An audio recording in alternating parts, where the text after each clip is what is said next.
my name is Milo, and today I'm going to be playing the Game Boy port of Tyrian 2000, but first I'm going to show you what the real thing looks like so I can compare it. Yeah, this is a DOS game from 1995, re-released in 99 as Tyrian 2000. Oh yeah, I did a bit of testing before, so I have a save already. Let me just... Yeah, but I died before I finished it, so yeah. You can make progress in the game and then restart from the start, which is nice. It's very forgiving for a shmup, because many shmups have, you know, one-hit kill and you start all over again. But this one, not only do we have this shield, which we can see recharging in the bottom right, but any progress you make, currency you find, things like that, collectibles and such, you can use to go back and customize your ship.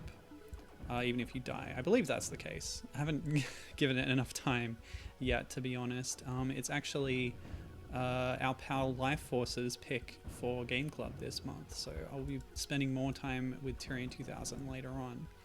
But I thought for the stream, a fun thing to do would be to try out the Game Boy port, which is something I like to do sometimes. If there's a popular game, I'll say, nah, that's too mainstream, I'm going to go hipster on this, and play a lesser known port or something, make it more interesting for myself and everybody else.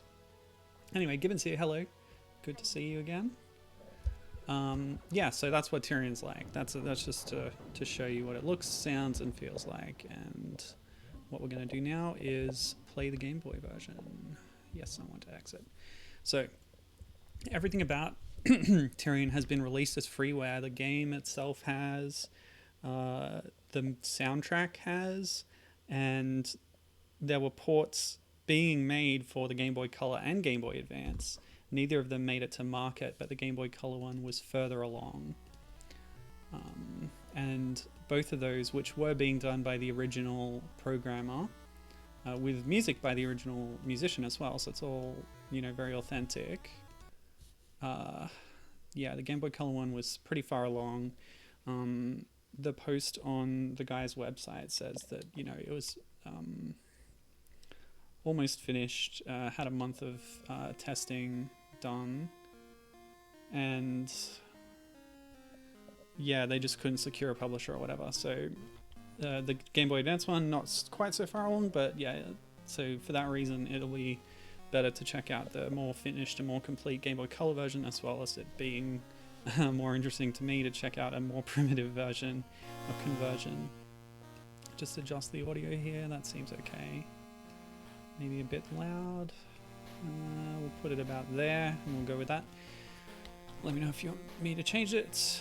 So, secrets. I don't have any yet because I haven't started. Is that a banana? In the bottom left? Not sure.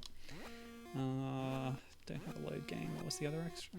Item list. Don't have any items. So you would have seen me just now in the DOS version pick up a data thing, which is cool. They're little like lore packets that you can then read between levels. There's this whole sort of story and RPG system built into this game, which is really cool and innovative for a shooter at the time, I think. Right, let's jump into it.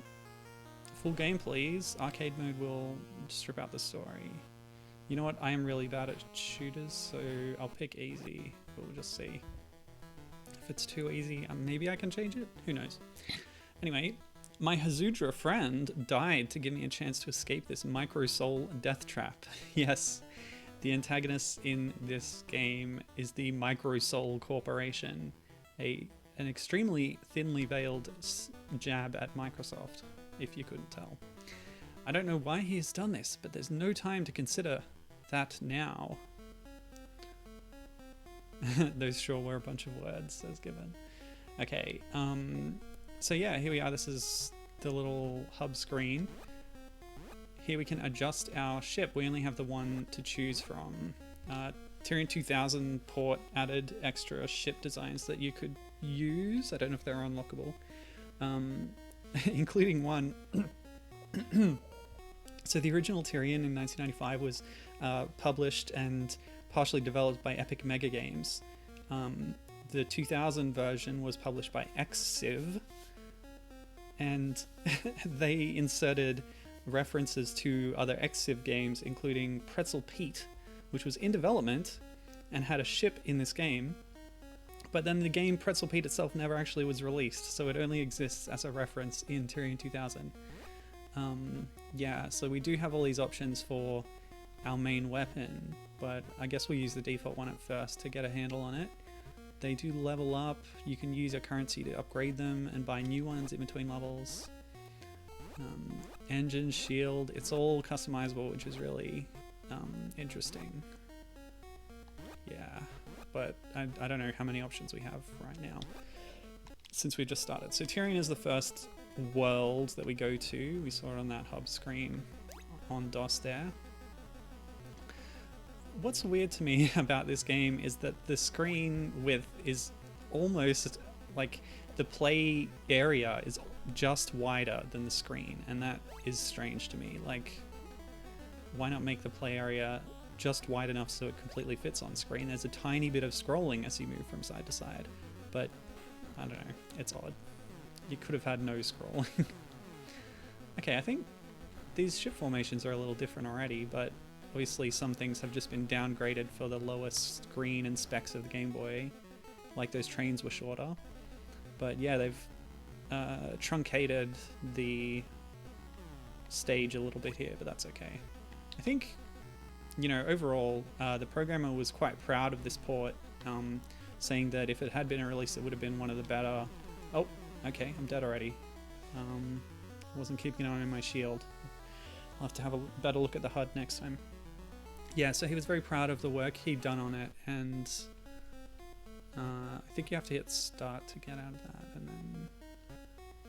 So I have some money now, do I? Alright, we'll have another crack at it anyway. Yeah, so he was saying that it would have been one of the more impressive Game Boy games had it gone to release, or at least even in its current state, he was proud of what he'd done with it. Yeah, so that's cool. Did I have another point with that?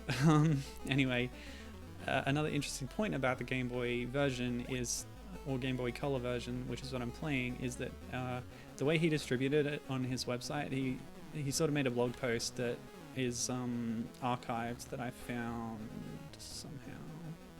I don't know. I didn't dig too deep, but I think it might have even been linked on Wikipedia or something. Anyway, yeah, so the way he distributed it was a Game Boy ROM, t.gb, and so you load that up and it'll be, it'll be treated as a Game Boy game by an emulator, but that it is compatible with that. You can play it in monochrome mode or in color mode. So if it had been released, it would have been one of those black cartridges like Conker's Pocket Tales or something. Oh no, I didn't actually keep my score progress there. Dang. Maybe Tyrian doesn't do that. Maybe I was thinking of a different game. Or maybe this port doesn't keep that feature. Ugh. I feel under-researched. I did research, but apparently not the right kind of research. Anyway. So, let's have a look at what's going on down here. I've got all these orbs in the bottom of my screen, but I really don't know what they do. So let's say I take a hit. Okay, so the bottom left, I might only have a small amount of shield. Yeah, that would actually make sense given what the UI looked like on the DOS version as well, but I feel like the shield amount they give you on this is less, or it recharges slower. Oh man, see how quickly I died there? Yeah, it's less forgiving than the DOS port, or the DOS original. Even on easy, which is what I set it to. Well, we just have to keep trying until we get through the first stage, and then we can spend some of our hard-earned to maybe customize our ship a bit. Because I don't think we have many options. It did start off with 2000 though, so I might be able to change some things up. But I'll try and overcome the challenge of the first stage, at least, on my own. So I was looking up how long this would take to play today when I was planning this out, and a long play of Tyrian for DOS takes 2.5 hours. So there's a lot of content there. You know, the shooter stages and the plot stuff, of course, and there'll be customization going on. if anyone's playing it properly. So yeah, that's not feasible for one of my streams, especially because I've now failed the first stage a few times in a row. So, whoop. Yeah, I think I want to get more shield if I can.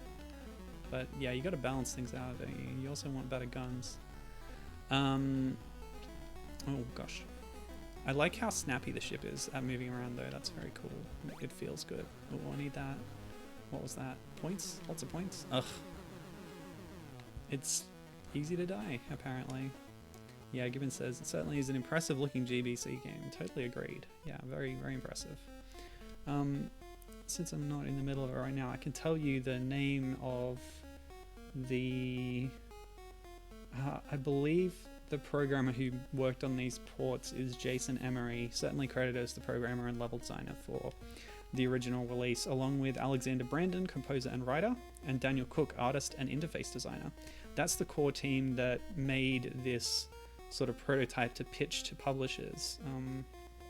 And that pitch got the attention of Robert Allen at Safari Software, which is a sub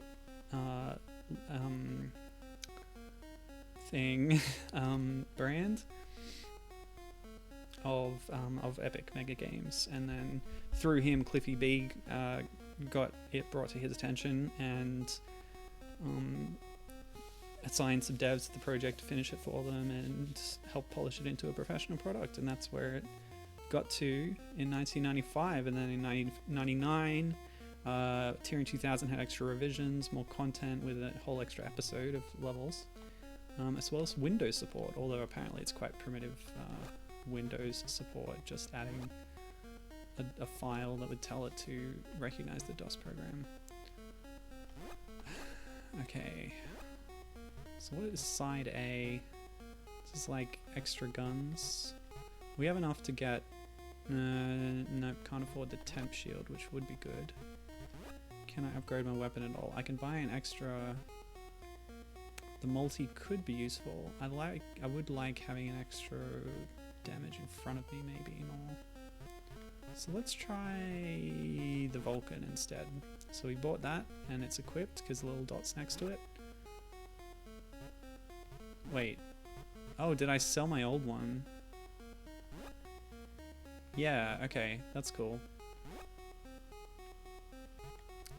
Which actually lets me upgrade the Vulcan once, so maybe I've been doing it the sucker's way by trying with no upgrades. So here we go with an upgraded Vulcan. Okay, so the Vulcan has a slightly spread pattern, but is mostly ahead of you. That suits me fine for now.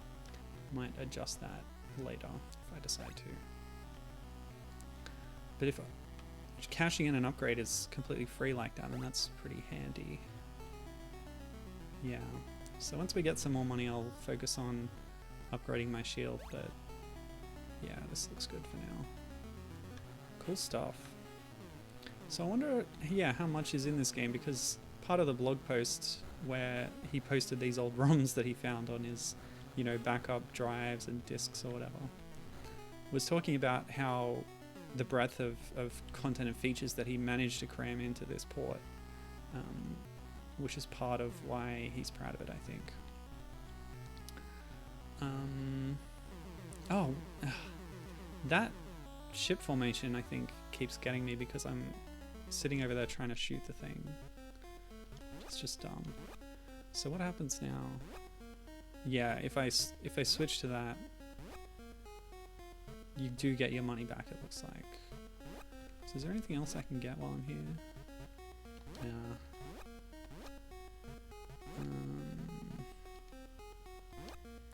I don't feel I need any more speed. I feel very zippy already, which is nice. Well, since we're here, what's the L ball? Let's try it out. Oh, okay, that's the L ball.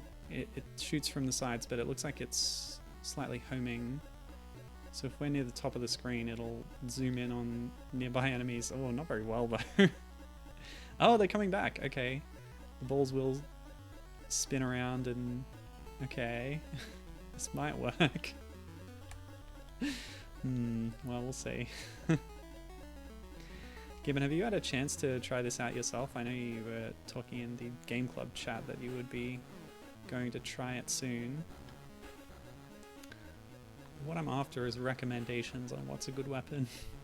Of course, it will suit your individual playstyle, so it might not necessarily be a right answer for everybody. Yeah, so Gibbon has not tried. He's behind on work and trying to catch up. Sorry to hear. Okay. I'm in fact still working at the moment. Oh gosh. Pulling a late night session. That's unfortunate. Okay, so I don't like the laser ball. Whatever that is. We'll try the multi. Does that give us enough score for anything? I don't think so. Ooh. Give us an extra pod. Side A, which I think is... Yeah, it looks like it's the classic option type thing, which you see in...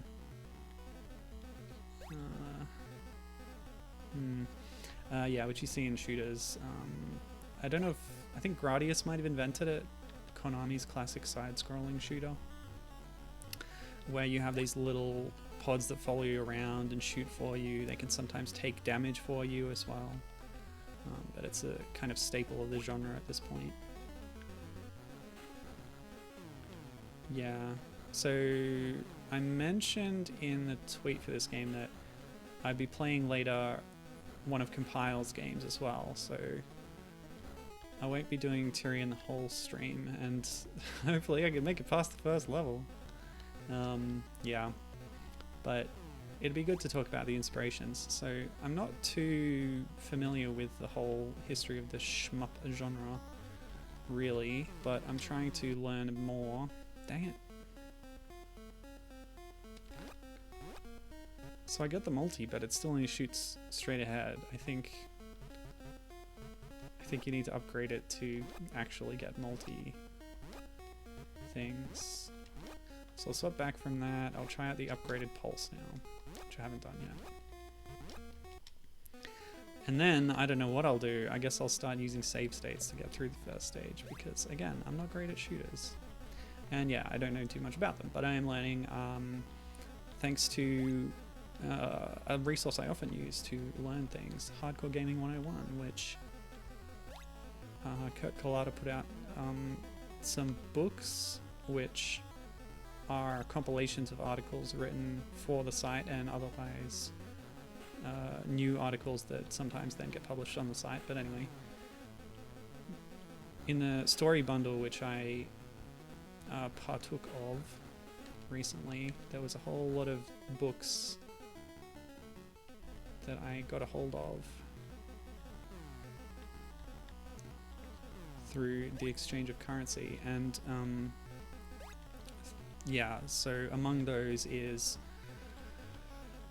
a guide to Konami shooters and a guide to other companies' shooters, so just compilations of review articles about shmups, through which I'm learning about, yeah, the whole state of the genre over time. I feel like at a certain point you've got to stay in the middle of the screen because things approach from behind that you can't see, and I just, yeah, I'm not being careful enough about that, clearly. So here's what I'm going to do. I'm going to set up save state buttons to make this super easy on myself. 6-axis, quick save, quick load. Okay. And now we sit back and steamroll this level, hopefully. Yeah, so I'm just about halfway through the guide to shoot 'em ups. I don't remember the name of it, but yeah, it's like something like that. Volume 1, and it's covered a lot of Compile stuff. So I've talked about Compile previously. In fact, in the last stream, we played a Compile game, or a series of Compile games in the pinball showcase, because they're the ones who did Alien Crush, Demon's Crush, Devil's Crush. What was it? Devil's Crush, yeah. As well as Jackie Crush. So all that stuff was them, and as we discussed then, they were very influential on the video pinball landscape, but they were equally influential on the shoot 'em up landscape, of course. Oh, seriously? Okay, this time more save states. Let's go.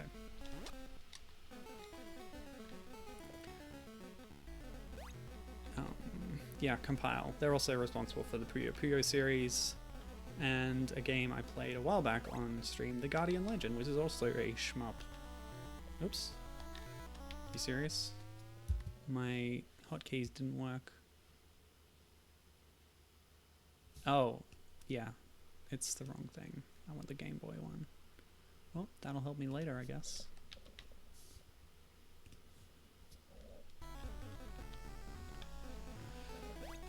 Yeah, so the Guardian Legend, also a shooter. I haven't played too many shooters on stream, but I have a few on the list that I'm willing to try out. Did I say Gibbon's thing? Dragon's Revenge arrived today. Good news, very good. Cool stuff. It's very exciting to get your mail package and have it be something cool you've been waiting for. Anyway.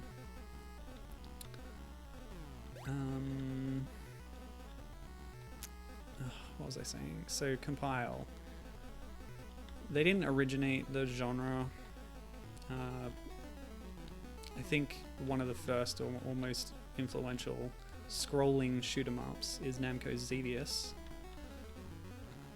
Of course, building on things like Space Invaders and Galaga. But from there, Compile did this game called Zanac for Pony Canyon, and they went on to make a lot of other shooters, but they couldn't use the name Zanac again until later on, when they did a sort of remake compilation thing on the PlayStation 1. But yeah, Zanac is acknowledged as an influence on this. Part of the quote from Cliffy B that's linked on Wikipedia about this game, when he was interested in picking it up for publishing, was, hold on a sec, just testing that, yeah, save state works. Yeah, was that it's a Zanac style game which they wanted to have as part of their lineup. And I think they'd done another shooter earlier. I don't remember which one that was, but Tyrian was certainly very successful for Epic. Whoa! Yeah, see, that's the good thing. You can take those hits, and then my shield is pretty quickly regenerated already, so even in a boss fight like this, if you're... Oops, okay, so some things will kill me in one hit, apparently. As long as you're careful, small mistakes don't have to end your run straight away, which is nice. So yeah, finally got to the boss. Yeah, but I'd read that Tyrian was inspired by Zanac, but I'm not sure where that directly came from in terms of quotes or anything. But apparently some mechanics are borrowed from it. One of Zanac's big selling points or innovations, which wasn't done too often otherwise, was this sort of AI system where, depending on your performance from moment to moment, the game would adjust its own difficulty and the AI of the enemies that it would throw against you, which is pretty interesting. I don't think Tyrian does that, but yeah, there's other things about it. I think it has a lot of customizing of its weapons, which is something that we've seen here already, so I think that's probably a thing. But yeah, you can find direct evidence of it in the game itself. There are music tracks from Zanac that exist that have been recreated, or what was the word that they used? Oh, dang. Reproductions? Yeah. So there are Zanac music tracks that were put into, or rearranged and put into Tyrian, and they're even called as such Zanac in the in-game jukebox. So yeah, the influence is there for sure. So you have, in a big way, the innovations of the Japanese shmup games scene directly influencing the Western development side. So yeah, that's cool. Oh, that was it. A bit abrupt. Not even a sound effect. So we got 2 bananas, 71% destroyed. Good. Treasure hunter, secret level. So that biscuit that I picked up earlier is a secret level token. Okay, cool. What does it do though? How do I cash it in? Oh.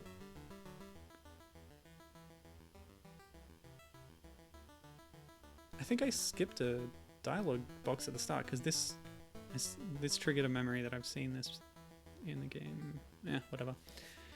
I think we've got the context we need. There's an evil empire, we're rebelling against them. Like, that's really all you need to know. And the empire is Microsoft. I mean Microsol. Anyway, what's this? Savara, the prime chair at Midway Station, announced immense coming benefits from terraformation and mining of planet Tyrian. This planet is noted for how its surface breaks apart spontaneously. However, its atmosphere is quite habitable. Microsol plans to make the planet livable and eliminate the crust breakup. GenCore stated a counter-argument that the center of the planet is gas and unstable. Interest in the planet was rekindled by the destruction of property by a Trent Hawkins, a terraform scout. That's me. That's my character. He's still at large, though Microsol will police the matter without outside help. Sketchy. Well, we got lots of monies now, so I think the first thing I want to do is boost my shield. What? I can't? Oh no. I already have the low shield equipped and I have no option to upgrade it. I don't have an option to take it off either, which I would not want to do. But what I can do is... my side options have changed. Repair armor with shield energy. I guess that could be useful. I don't know. I don't feel like I have much armor to repair in the first place. Micro has less power. So what we can do is swap out our standard engine for a micro engine, which means we'll move slower, but we have more money to spend on other things. That's a new option for us. That's cool. Okay, can't give us shield. We only have the repair thing now, so I guess what I'll try to do is boost the weapon. Actually, no, we can get the sides. Yeah. I don't know if they protect you in this game, but they'll give me a bit more firepower anyway. So that's a good place to start. Let's see. I don't have the L ball anymore, but that's fine. I didn't like it anyway. Damage, energy, repeat. How about we boost up the Vulcan a bit further and see what that gets us? Level 3, but if we do this, still level 3. What about this? Ooh. Well, that gets my money further down to 0, which is, I guess, better. Let's go with that. Multi, 2 sidearms, slower engine. Save. Yes, thank you. Alright, so that's level 1 down. Oh, we have a choice for the next level. Asteroid or Bubbles? Bubbles sounds more interesting. Let's try it. Whoa, okay. Hey, I thought I picked 2 sidebars. What's going on? Whoa, okay, that was over quickly. Yikes. Nice abstract background, I like that. Rough. I don't like the multi. It's too spread apart. Let's try Vulcan. Give it a few boosts. Why did only one side appear? Why don't we switch that side to a repair side? Maybe get a bit more livability. Okay.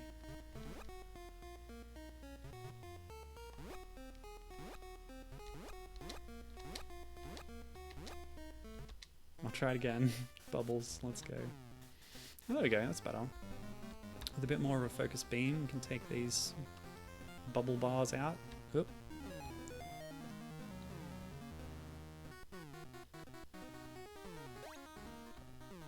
I wonder if I'd be better off with an even more focused beam. Stick with the pulse. Yeah, let's do that. But yeah, again, getting killed just kicks you back. You don't lose any progress. It's very nice, very user-friendly. Okay, level 3 pulse. Oh, okay. The pulse has become a little wave, but still short or thin. Yeah, I like that well enough. See if I can get further with it. I'm still mad that I wasn't able to upgrade my shield. That's like the feature I like best about Tyrian, is the fact that you have this constant regenerating shield, which makes it more forgiving. And yet I can't boost my own shield. Very frustrating. Okay. Whew. What should I do now? I guess we can try Asteroid instead. Ooh, nice spacey background. Very cool. There's no farming for points, but if you perform better, you're able to upgrade more. It's just that you can't really go back. I guess you could make multiple save slots. Yeah, that works. Very nice. Very PC game of you to have this whole save slot system. It'll let you do better. Oh yeah, something I really like about this shooter that wasn't always done in the early days of shooters is that you have ground targets sometimes, but your normal shot destroys both air and ground. So there's games like, say, Konami's Twin Bee, where you have a separate fire button, and one of your fires hits enemies in the air, and the other one is a bomb that you drop down and it lands on the ground, which it's still from a top-down perspective, but there's this sort of implied third dimension, which is a little, I don't know, it can be a little problematic with, you know, 2D graphics like this. So I got a B. I don't know what that is. Maybe a bomb, probably. I don't know how to use it though. Oh, okay. So button A shoots both guns. Button B only shoots the sidecar gun. Oh, okay. I can switch my sidecar with the select button, and then it won't shoot, but it will presumably repair my armor, which is quite low anyway. I don't know. It's a little hard to tell with this UI, to be honest. Ooh, a bubble. I'll take it.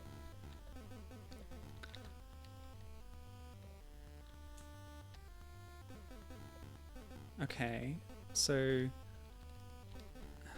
by pressing B with this active, the little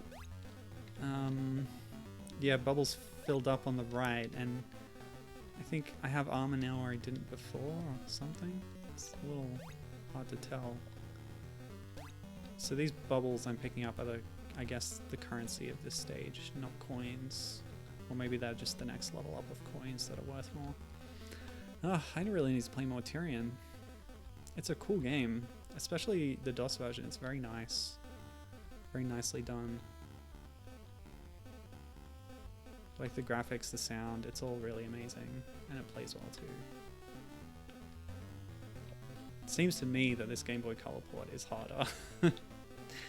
But hey, I have save states in this version, which is another plus to me playing it. It's more obscure, and I get to save state. True, I could save state on DOS by running one of the DOSBox forks that supports it. But the way I was playing it just now was through the GOG.com release, which gives it to you as a launchable app in OS X or Windows. But it's just a DOSBox wrapper, so it's simple enough. You could probably go into the files and just open the internal files in a different DOSBox fork if you wanted to, easily enough probably. But I didn't want to do that. I wanted to show off the Game Boy Color port as well, because, you know, Tyrian is so accessible because it's freeware, and it's probably pretty easy to find playthroughs of it online. But my hope is that I'm covering some lesser trod ground by picking the Game Boy Color port. Maybe not as many people have played it, heard of it, so I can have a bit of novelty to this stream here. Yeah. So what else can I say about Tyrian? Yeah, the straight up shot is not so good for this one that tracks you so well. Oh, what? Yep, so I'll go back to my save state there. Dang.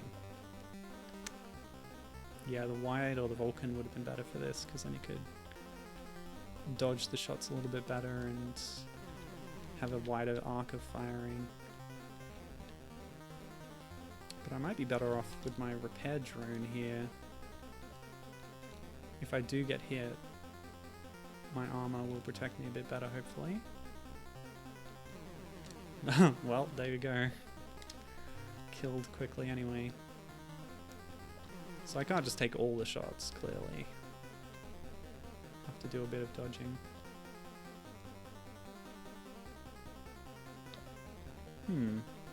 Maybe if I'm just off center, I could just dodge those shots. Oh, not those shots though.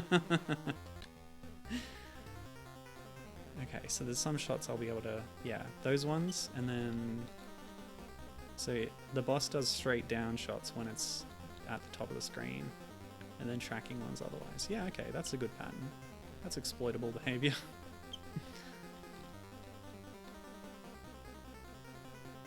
And the shots I do take can be repaired by my drone. Yeah, great. That was a good strategy. Me, thanks me.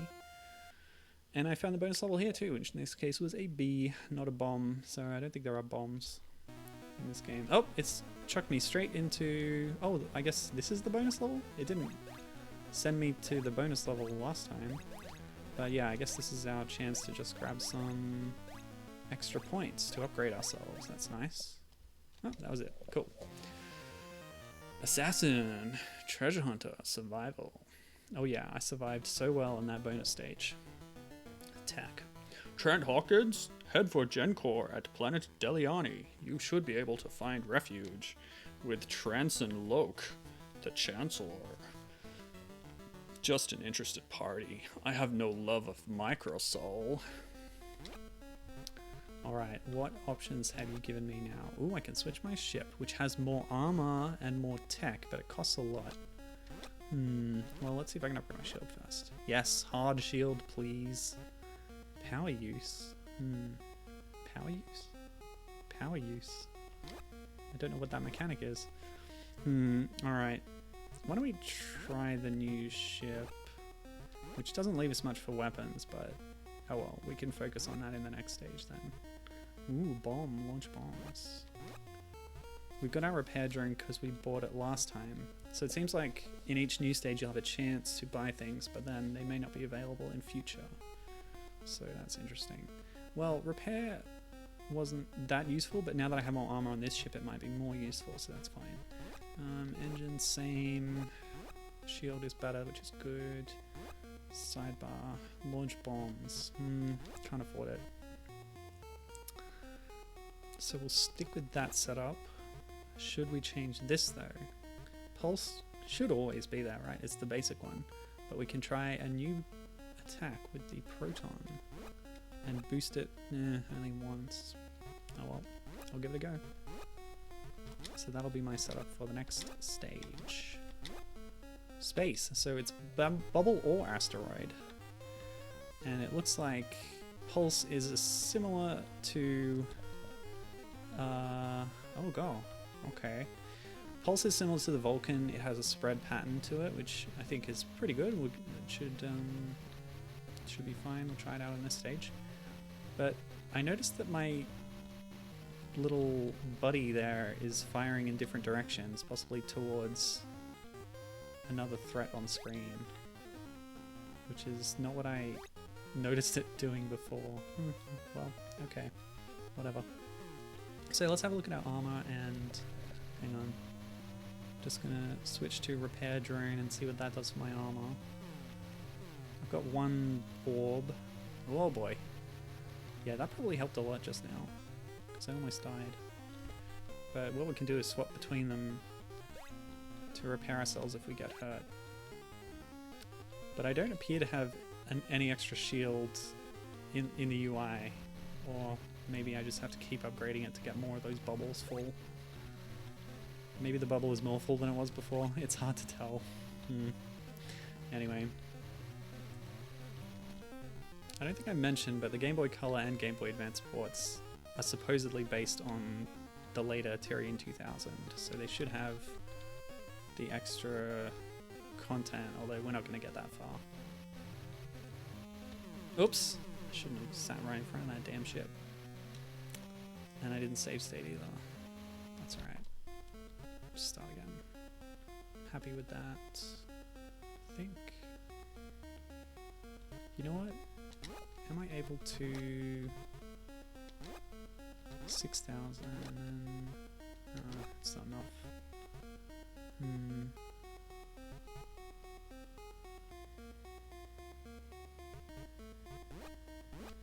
Yeah, let's swap back the ship. The difference is only slight, and then we can upgrade our gun better, more. And enough left over to keep our side pod. Or even this pod. Yeah, we'll try it out. Go. Oh yeah, I like the level 3 pulse. Get a bigger shot in the middle as well. Cool stuff.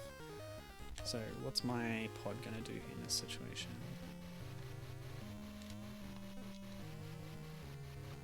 Okay, you have to actively use the bomb pod by pressing B, and then the little orbs in the bottom right will recharge. Now that I've lost a bit of armor, I'll use the repair pod. Okay, cool. So yeah, there's a lot going on here. Swapping between our pods and keeping an eye on our gauges and things. The middle gauge is also, I think, a weapon overheat bar, but my weapons, I think, are too dinky right now to tax that too much. Might be an issue later on if we really boost our firepower, but it's not happening so far.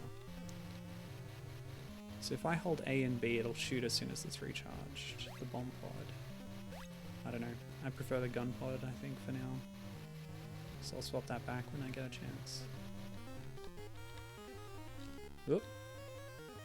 Oh, this thing's tough. Just stay out of its range of fire. Oh, I wasn't powerful enough to take it down. That's okay.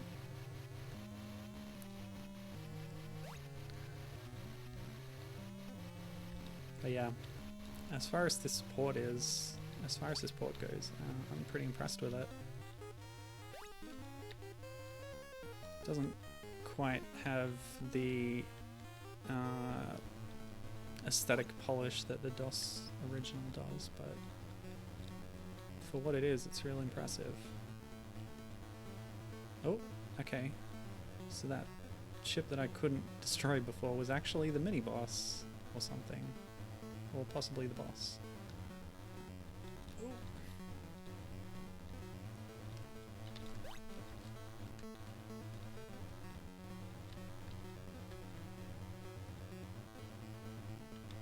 Ginnen says, yeah, they really worked the GBC graphics here. Have you ever done any Game Boy development, Gibbon? I know... Oh! Okay, yeah, we beat it. Great. 60% destroyed. Okay, only one banana. But some progress. Transon, yeah, I've seen his face before, so I must have skipped a cinema at the start or something. But anyway. Transon. Oh, we read you on our vid screens as Trent Hawkins, Terraform pilot. I am Transon Locke. We need your help, Trent. Deliani is being infiltrated by a fleet of Microsol ships already. You say that they are secretly mining a powerful gravitic ore on Tyrian? Yes, that would explain a lot. If what you say is true, it may be too late. Microsol will use this power to devastating effect. You're obviously an amazing pilot. We'd like you on our infiltration team. Hold out a little longer, Trent. Javi, head of security, we'll brief you when we can transmit to you again. Thank you.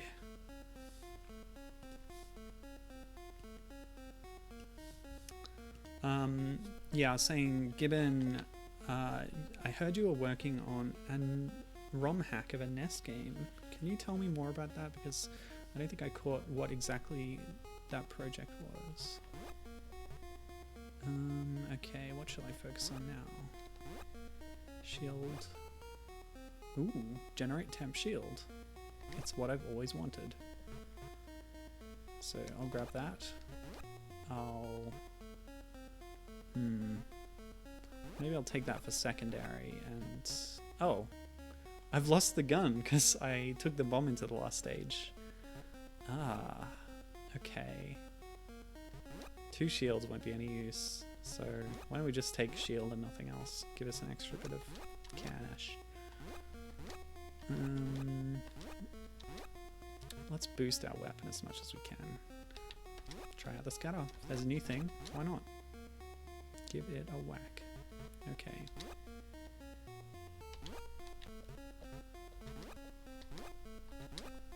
Space.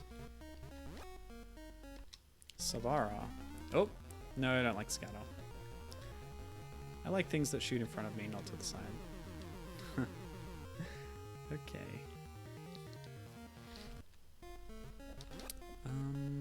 So we can switch back to Proton. Boost that up to level 4. Awesome. This is going to be great. Okay, so shield pod. Yes. Whoa. Okay.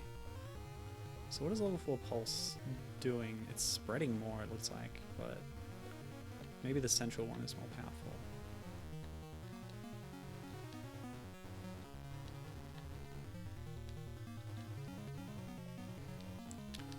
Is this pod only useful when my shield gets depleted? The mashing B. Oh, okay. No, unclear. What?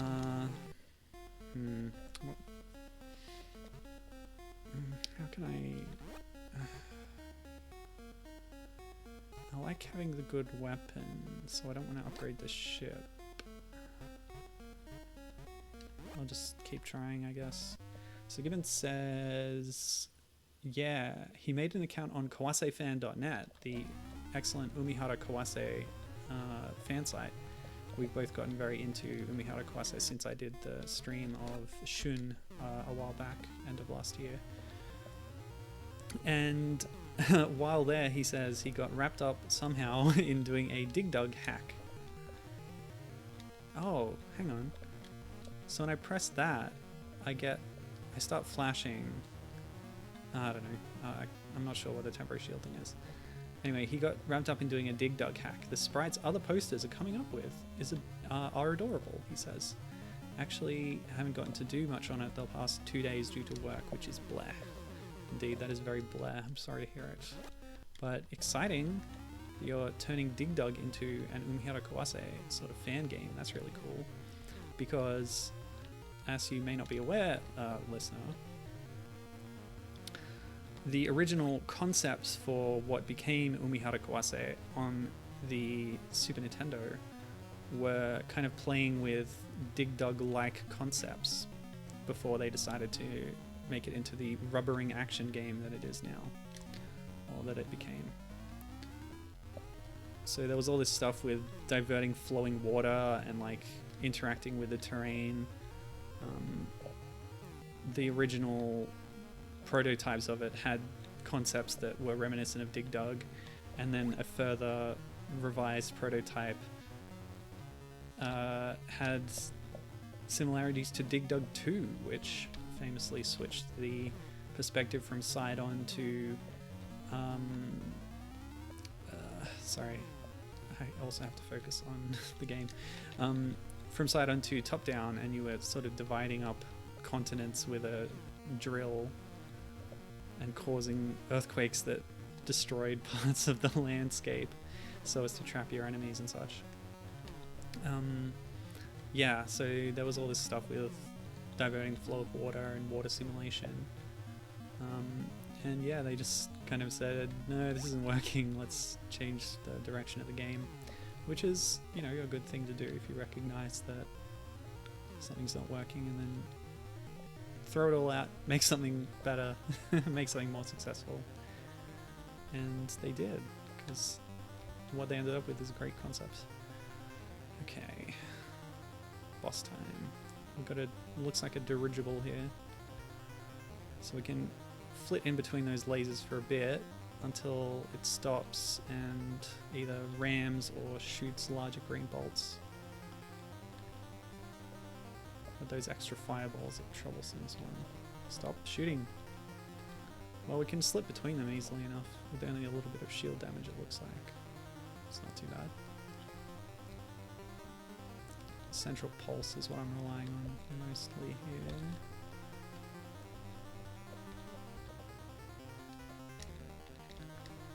It's like I can't shoot while the shield pod is active, so I'm not a big fan of that actually. I'll switch back to gun pods if I have a chance. Or a gun pod. I'm pretty sure Tyrian on DOS supported multiple active options at once. Whereas it looks like you swap between them in this version, but I'm not sure. I think I remember multiple pods in the attract mode on DOS. Come on. Yeah, so certain boss patterns would make the sideways shooting weapons more effective, but I think for the normal gameplay of the stage, straightforward firing is more useful most of the time. So I never liked those sort of gimmicky, weird kind of shots that go off to the side and stuff. Yeah, there's a bit of sprite overflow happening here. The Game Boy Color, I guess, can't exactly super well handle the very large sprites, so parts of it are disappearing or recoloring sometimes when they're not supposed to. That's okay. It just shows that they were being ambitious at pushing their technology, which is what I appreciate. So Gibbon's saying more about that hack, but I cannot divert my eyes for even an instant. Oh yeah, don't worry about those lasers, they're piddly. And it doesn't always do the fireball, it trips me up.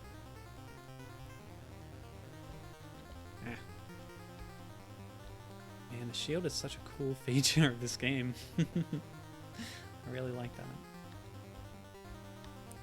Come on. Should I be aiming at the guns instead? They seem to be flashing.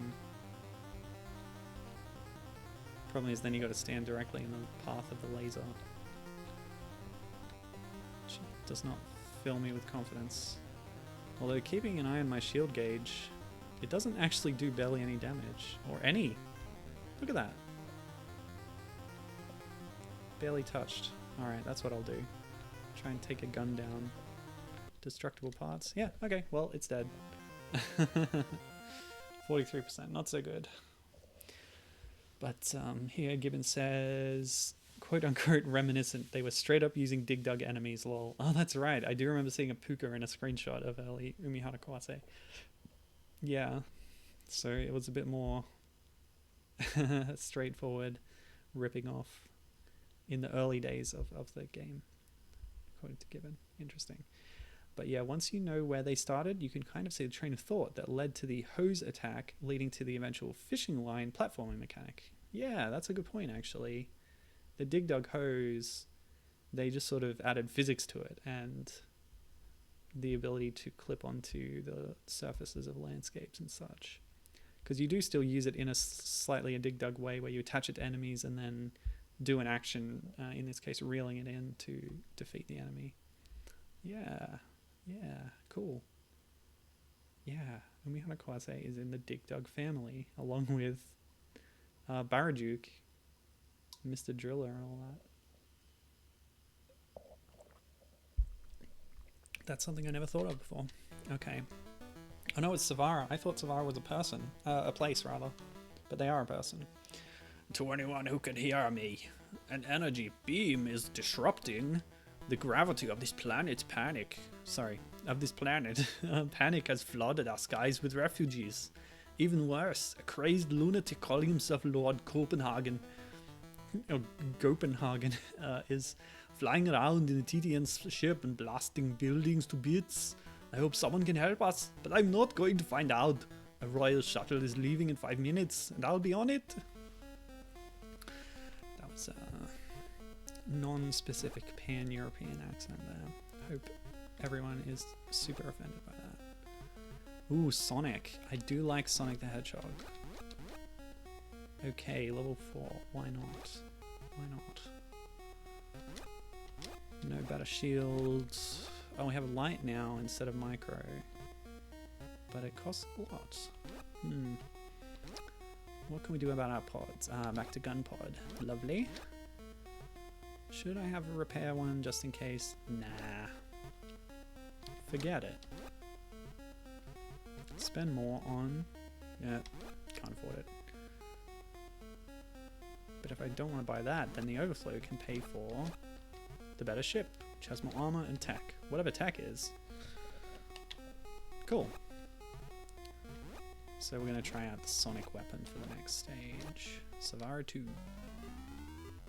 Oh yeah, it's not bad. Little wave. Fires straight forward, which I do like. Seems pretty powerful. Yeah, we'll stick with that for now. Yeah, cool, cool, cool. So, does that mean what you're working on, Gibbon, is the NES port of Dig Dug to change it into an Umihara Kawase game and change the enemies into like fish with legs and stuff? Because that sounds pretty cool. ROM hacking is always something that I've kind of wanted to try, but I don't have the know-how. I don't have very much technical expertise either. I can use a computer, but not for things like that. I could learn, I suppose. But, I don't know, maybe more often I'd rather play a game than hack one.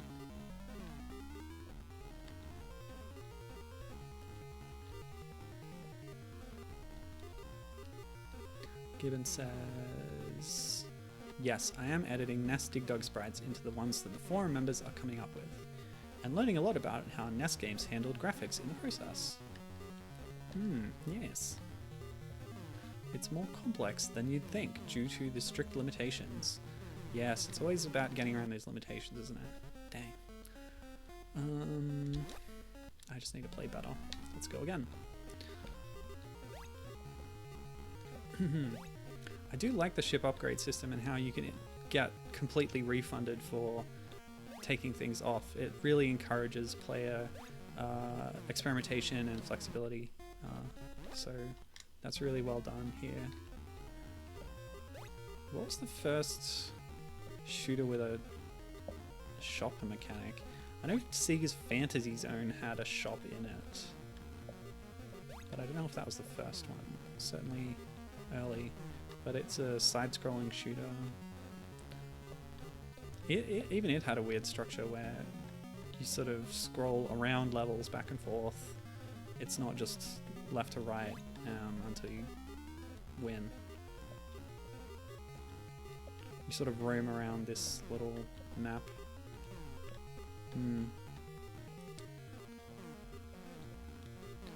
What was the... You were working on a King Kong hack at one point, weren't you? That was an MSX game, wasn't it?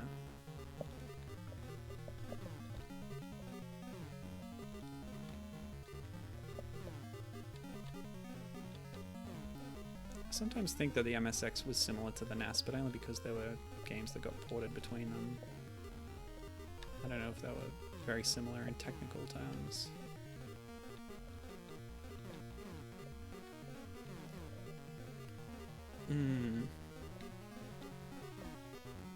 Oh, no, yeah, the one he was working on was King Kong Ikari no Megaton Punch, was the NES King Kong 2 game. So yeah, he has done some NES hacking before. Right. The MSX one at the same time was a different genre of some kind. He says, God, I wish that game handled sprites as intelligently as Dig Dug does. With such a mess, lol. Funny. What's really funny is that, you know, the designers, the developers never expected anyone to find out about this kind of stuff. Like, yeah, maybe whoever did the Dig Dug port for Namco was much better about it than whoever did the King Kong game for Konami. But like, they didn't think that their work would be scrutinized and compared, you know, 30 years later in this way. Ah, nuts. I need to stop going for those risky shots. And I need to save state more. Lots of time. Yeah, we should actually change games soon. Like I said, I was never going to get through all of Tyrian. I don't even know how far through I am now. Presumably, the Game Boy Color port might have less content than the DOS original. We already saw by comparing directly the two at the very start was that the Game Boy port is quite truncated. So if you were playing well, it would probably be quicker to finish. But I'm not exactly playing well, I'm just fooling around. This has always been casual. I always put the casual playthrough tag on Twitch, and it's always true. And that's cool, that's how I like it. But yeah, I wasn't going to play Tyrian the whole time today. So why don't we leave that there. Seen a fair bit of it and enjoyed it quite a bit. I'm looking forward to playing more of the original DOS version because, yeah, it's better. Alright, so this was cool. Tyrian 2000, unreleased Game Boy Color port. You can get it directly from the Wayback Machine for the developer's website. I'll put a link to that in the description of the YouTube archive. But for now, what I want to do is check out at least one of the games that inspired... Actually, there were so many notes that I didn't get to. So real quick, Tyrian takes place in the year 20,031. The data cubes that we briefly saw at the start, they don't appear to be in the Game Boy Color port, have references to other Epic games as well as Pretzel Pete. So there's references to Jazz Jackrabbit in them apparently, as well as One Must Fall 2097, which is a polygonal robot Street Fighter style fighting game. The developer for the Game Boy ports was World Tree Games, but that's the same company as Eclipse Software, who originally made Tyrian. They just changed their name at some point. Yeah, okay, that'll do it. So let's play another thing. So I talked about Zanac earlier on and how it inspired Tyrian. So after Zanac, compiled made a bunch of other games, including the Alesta series. I'm interested in playing those at some point. Oh boy. Yeah, let me just set this up quick before we jump into the plot. So they did Zanac. They also did a game called Gunhed, which is known in English as Blazing Lasers. And after both of those games, they then made a game called Gun-Nac, which is a combination of Gunhed and Zanac. And that's what I'm playing today, Gun-Nac. And I'm playing it through the...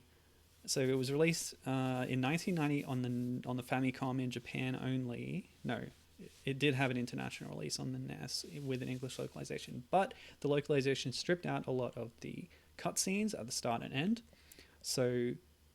what's happened is Zynk Oxhyde, the superstar ROM hacker, who I've featured hacks from before, and I'll talk more about them in a minute, but they've come in and translated those cutscenes into English and restored them to the localized version. So that's what I'm playing now, and we'll get more info on the pilot of our spaceship in this hack, because it was in the Japanese version but removed for the English localization. Didn't Gunhed get an anime? Oh, yes, you're right. Gunhed is a sort of loose tie-in to the Gunhed anime. So Gunhed was an anime and it had a licensed game that was a shooter. I don't know where it was released, but yes, it apparently is a very loose adaptation because it doesn't really have much to do with the source material beyond having a picture of the mecha on the title screen. Hope that answers your question. Oh wait, no.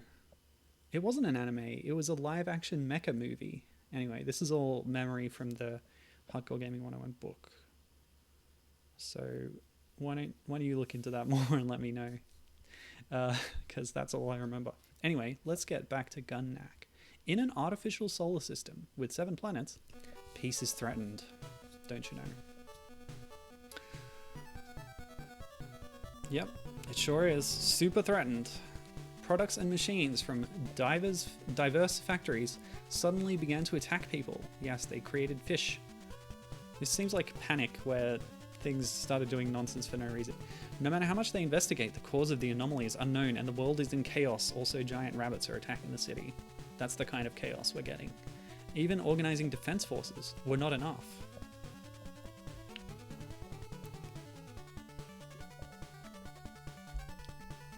During the 15th summit, the world's finest mage suddenly appeared. So this is our pilot. We can see that she's dressed in the traditional garb of a shrine maiden and performing some kind of magic ritual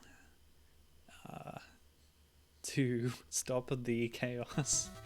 The cause of this turmoil is not from a normal foe. With an adversary who has the advantage, we'll never win. Then what must we do? We'll commandeer superior power from another world. Oh, what does that mean? Okay. In a drastic undertake, the mage opened a portal to another dimension, and then... a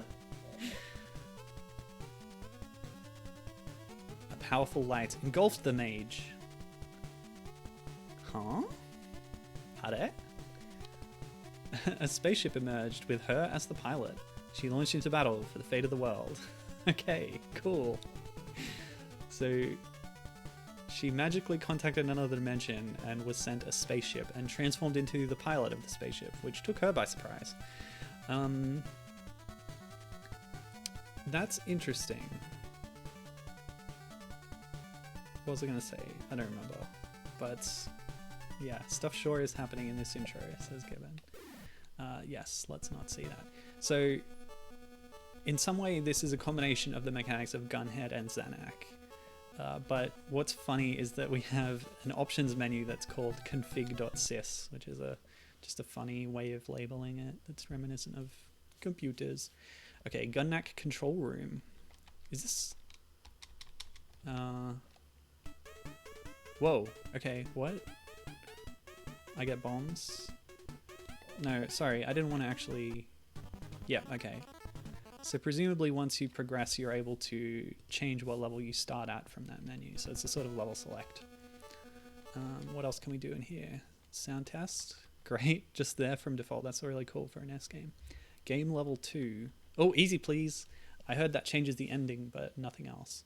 Ricochet. Oh, what does that do? Hold on. I have the article up here. Ricochet. Config.sys will enable enemies to fire suicide bullets, which I think means when you defeat an enemy, it will actually fire at you. So I don't want that. It makes it harder. And priority speed or priority sprite. This is really interesting. In the same way that really modern games on high-end consoles or PCs and stuff, you can either say, give me better frame rate or give me better resolution. This option will change it so that the game prioritizes different things, so that you will have sprite flickering or slowdown. So what is preferable for this? More sprite flicker or more slowdown, or vice versa?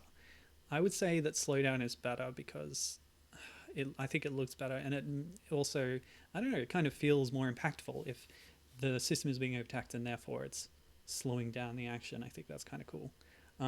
Yeah, so priority sprite is what we're going to pick. What a cool little options menu, eh? Alright. Oh, I've pressed start there, and that's fine, I think, because we've got the preamble, so now we're in a shop. But we don't have any money to spend. Before you launch, you get you got 4 bombs free of charge. Press A or B. If you pick up the same bomb, its effect is enhanced, but you can't carry more than 20 bombs. Good to know. Oh, have I just wasted a bomb? I think I might have. Okay, so we're going to hit B to shoot and A to bomb. That's what it looks like, unless I swap them at some point. Oh, we so quickly get the power up. I love it. Okay, so... oh gosh, this is really kind of overwhelming at first. Okay, so this is a staple of Compile's early games, I think, is... oh, what's that? Oh, what's going on? This is so confusing. Yeah, part of the article on HG 101 is talking about how this is one of the best shooters on the system. I don't know what's happening. This is really overwhelming, but yeah, there's all these little pickups you can get. I think the letter ones are just like bonuses that do something or other. The ship seems to have upgraded my gun spread pattern. We're shooting craters on the moon and they turn into faces. That's amazing. What are these? Oh, okay, so we're on the moon and there's rabbits on the moon because Japanese folklore, and they're throwing rabbits at me. So this is the source of the giant rabbit that we saw in the intro, and also we can see it on the cover art on the right side of the screen now, which I've imposed in the background. Whew. Yeah, so Compile, a lot of their games work like this, where the pickups that drop, they're numbered based on what kind of power-up they're going to give you, and by getting the same one you can power it up, but getting a different one will give you a different gun, and sometimes that's bad because it'll like reset the progress of it back to the basic version. And this is a common shooter thing now, but it's certainly a trademark of Compile. I don't know, Zanac has maybe a more complex system of upgrades, but Blazing Lasers or Gunhed definitely works like that. I watched a bit of a long play of that where they kept picking up the celebrated lightning arc weapon, which looks really cool in that game. But that was more advanced. I guess this came out for the NES only, so the arcade games at the time were a bit more advanced. But this is made natively for this platform, which is nice. Cool. So we beat that boss, and we got a flying point value. Nice. Or mini boss, I guess. Yeah. Invulnerable in rock form, and then it opened up and I hit it in its weak point. Wow. Yeah, so what am I using here? The homing shot. I like that one so far. Oh, what's this? Okay. Yep, there were some things there. I got them. It's good. Had some jingles. Very nice. Yeah, this homing shot is really cool because then I don't have to think about where I'm aiming as much. And it seems fairly powerful. And especially, oops, no, I don't want it. I want the homings, so we'll avoid other pickups. I can do that because I have rewinds. Oh boy. Yeah, this is wild. So I guess the other thing that's worth mentioning is that Zanac and Gunhed were both fairly straightforward, or rather, typically serious in tone, but we can see that this one has a little bit more silliness to it with the rabbits and the carrots and things.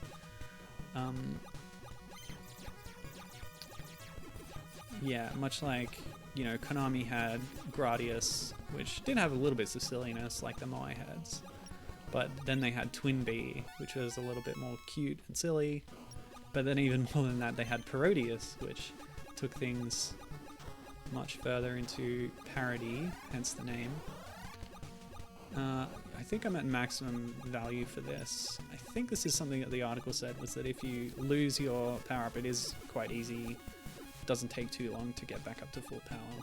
So maybe we will experiment with some of the other guns later on. Oh, here's the boss. It's the giant rabbit. So this is the real nasty guy from the cover art. Yeah, the whole rabbit on the moon thing.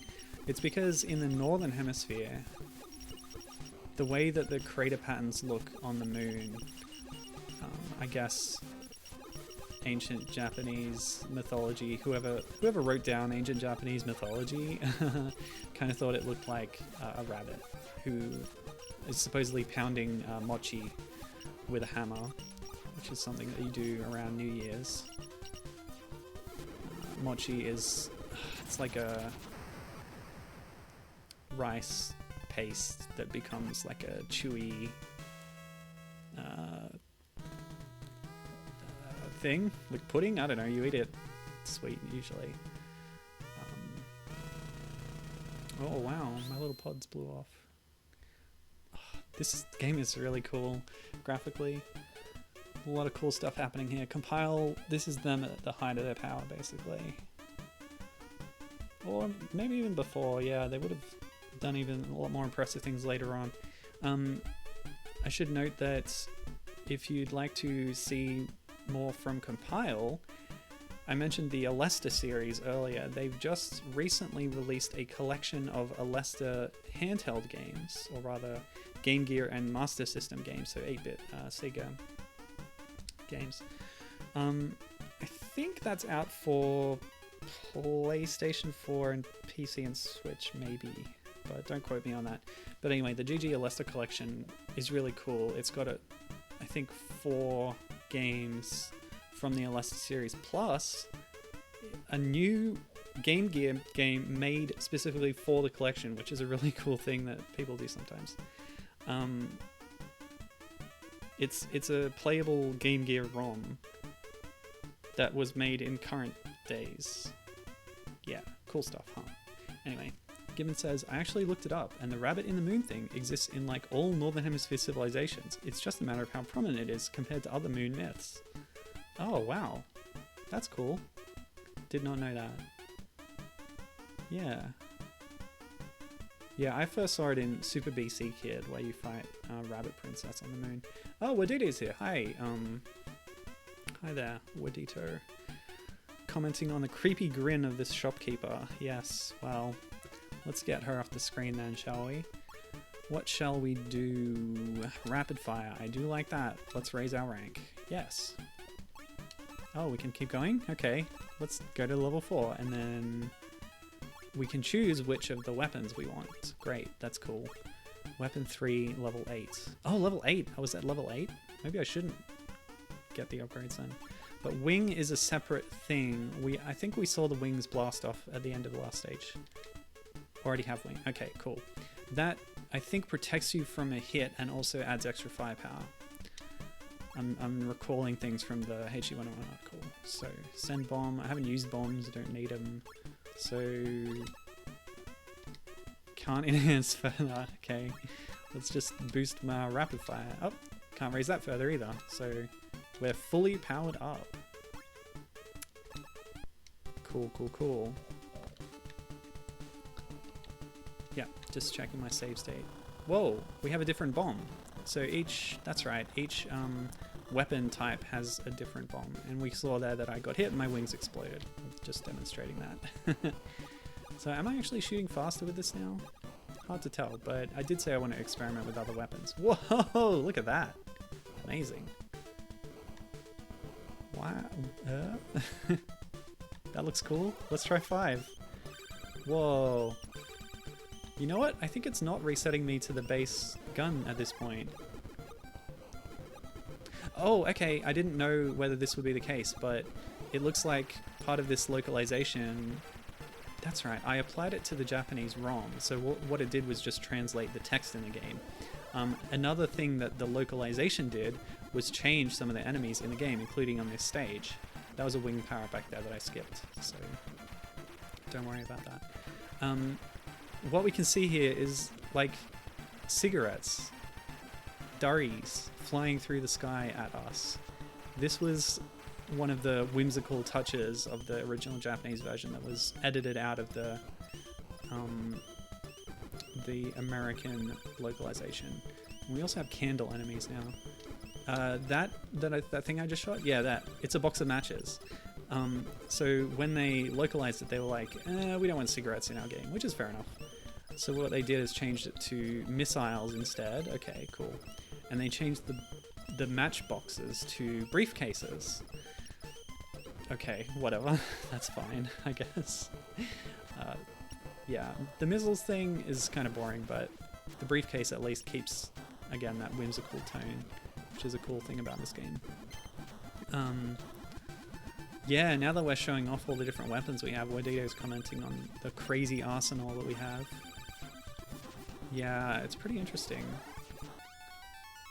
I think this might still be my favorite, the homing shot, because then I'm just so powerful at this point that I really don't have to worry about where I'm shooting so much. Yeah, a bit of a breezy way to play the game, but that's fine for me. Yeah, cool stuff. So, what was I saying? Yeah, so when they localize it, they change the cigarettes, which is fine. But because we're using a Japanese ROM that's had the localization patch applied, it's got the original stuff there. I don't know if there were other changes, but that's definitely one of them, as well as, you know, nerfing the plot of the game, which is very unfortunate. Maybe, you know, the whole Shrine Maiden thing might have been a bit confusing for the American audience, but it's a shame to lose the whimsy of that, the way it was presented. Is this Tyrian? No, this is not Tyrian. I'm done with Tyrian for now, sorry. I played the Game Boy Color port of Tyrian, which was ultimately unreleased, but it was very impressive for the platform. You know what? This one's not too bad. Let's try this one again. Yeah, but I'm done with that. I played an hour of that, so I guess if you want to see that, you can check the archive. Which is... Gosh. Well, it'll be up on YouTube in about an hour. Oh! So I got hit there at last, and actually lost my wings, and got reset back to level 1 for my shot. Unfortunate. So let's challenge ourselves and try and build it back up. Luckily the power-ups seem to come fairly thick and fast, which is nice. Yeah, I was just thinking, if somebody's watching the stream, is there a link to my YouTube anywhere? I don't know. Is it on my profile page on Twitch? I think it is. Yeah, I think it must be. So check that out on my Twitch profile. Yeah. Anyway, I was playing Tyrian, but I decided to also play one of the games that inspired it. So it's documented that the creators of Tyrian were inspired by Compile shooters like Zanac, and this is a follow-up to Zanac that Compile did called Gun-Nac on the NES, on the Famicom. Both. It was everywhere. Now I don't know what all these FBTW is really, but I'll get them. I'll pick them up, that's for sure. I wonder if my rapid fire got reset too. Oh no. Oops, okay, well, we got this now, that's fine. By the way, these little smiley face things, that's Compile's company mascot. I think it's called a Randar. I don't remember, but apparently they were also in the Guardian Legend, which I played a couple of years ago at this point.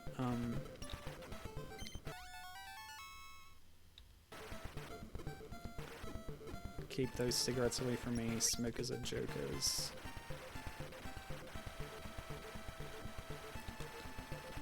Yeah, this weapon takes a little bit more finesse to use because you actually have to move your ship near enemies.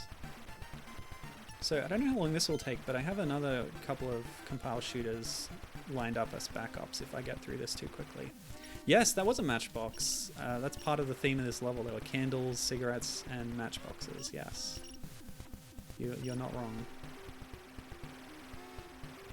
I don't know what this guy is supposed to be, but oh well. He's dead now, so never mind. I want to try and get my wings back soon if I can.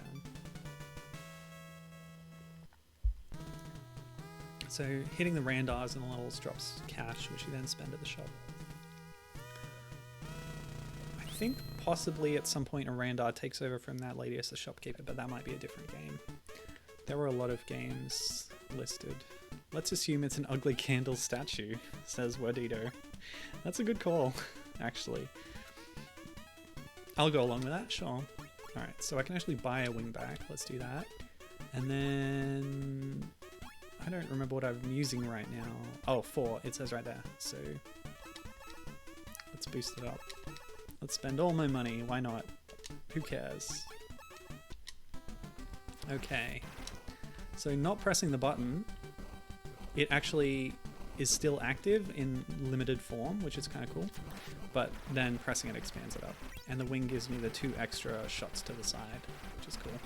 Now, in the options, there was the sort of option to prioritize slowdown over flicker, and I believe I chose for the game to prioritize speed, but it doesn't seem to have had too much effect, by which I mean I haven't noticed any slowdown so far. I feel like there's been a bit of flicker, but I don't know. Maybe I picked the wrong option. Oh wow, what is all this stuff anyway? I wish I knew. Is this a 1-up? I think it is. Yeah, okay. Wow, these ships are dropping a lot of pickups for me. That's very nice of them. Also note that there's umbrellas as enemies in this stage. Oh no, I got the 3. You know what? I don't want it right now. I used it so much before, but I'm gonna try something else for a bit. Hold on, what's that? It's very cute. It's an octopus. Haha, lovely. More 4s, please. I saw in the shop earlier that the weapon upgrades go up to level 8, so I should be there by now. But that was surprising how high that variant's got. Okay, so no, again, I don't really want it right now. So I talked about the 3-person core development team of Tyrian. Well, as it turns out, Compile also has a core team of 3 people who made a lot of their shooters, including this one. Who's this? Is this a mermaid? I love it.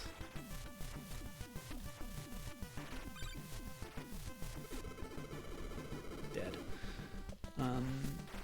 Just quickly, that team is, as listed in this game, Coordinator Masamitsu Munitani. Not all of them have the same nicknames from game to game, but it's the same people. The graphic designer Koji... Whoa, sorry. Hang on. The graphic designer Koji Yanis Teramoto and programmer Takayuki Gemini Hirono. Plus the rest of the team. There are a lot more people who worked on the game apart from them, but that's the core Compile team who worked on a lot of their shooters, including Zanac and Gun-Nac here.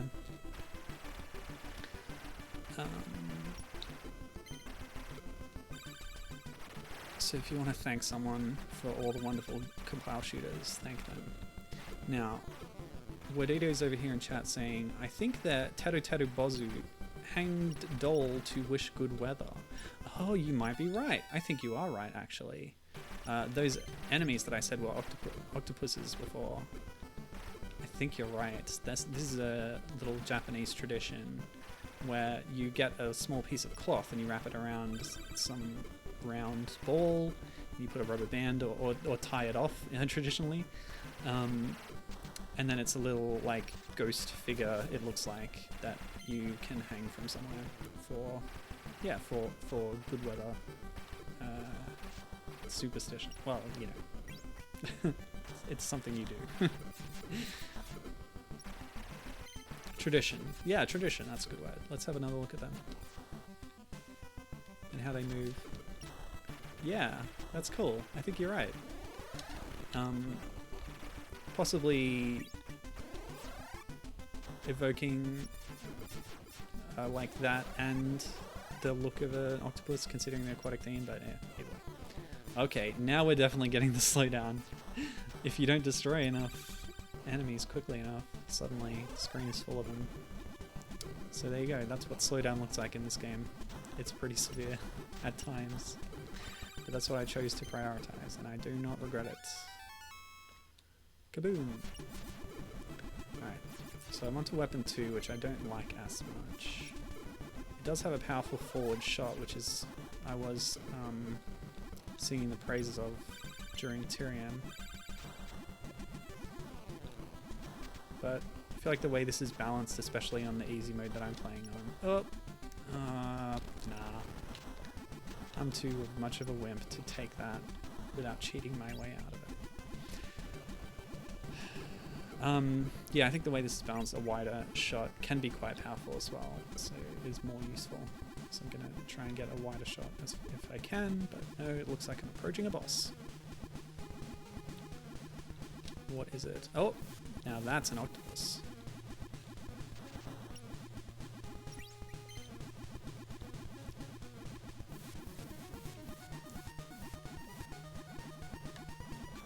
Yeah. So it's gonna pop up and down beneath the waves. You know what? We have bombs. I'm gonna use one. Boom! Nice.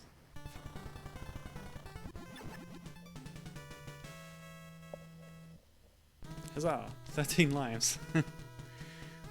That's the power of cheating, people.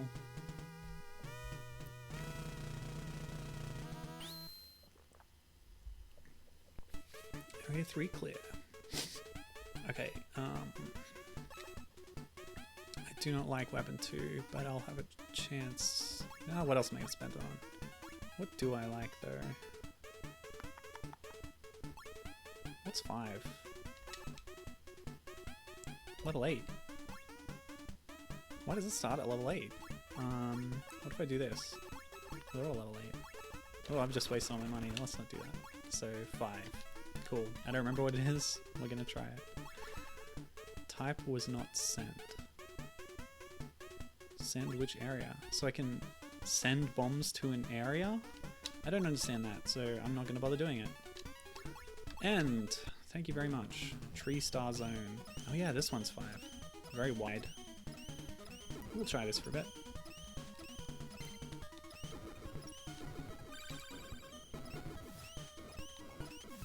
Okay, so we're in space and there's trees. That's cool. There's also... Ah! Some laser thing.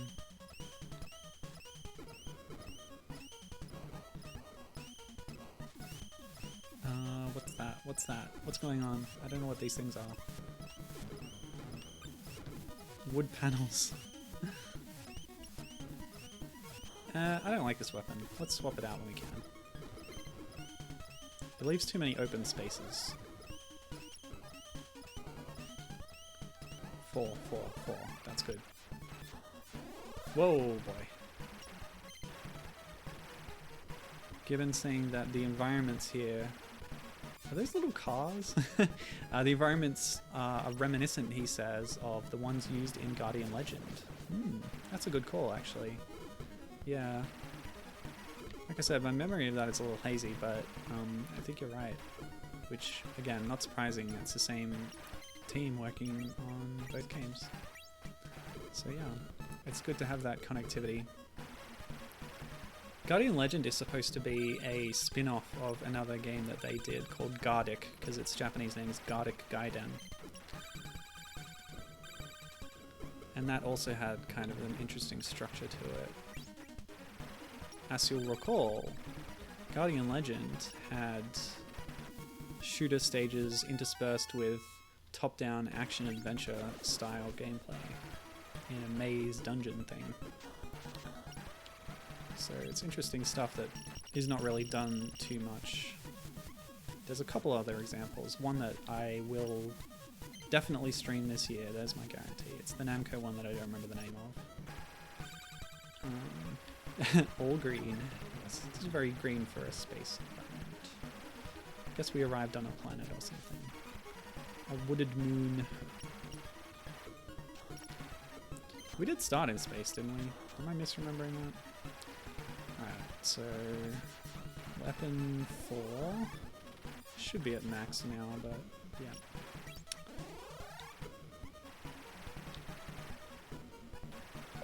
Actually, that brings up an interesting point. So, the prominent thing that's very noticeable about Guardian Legend, and speculated to be... I'll finish the thought. An interesting thing about the Guardian Legend was that it had a heroine character, which was rare at the time on the Famicom, but it was a leading game that had that as a feature.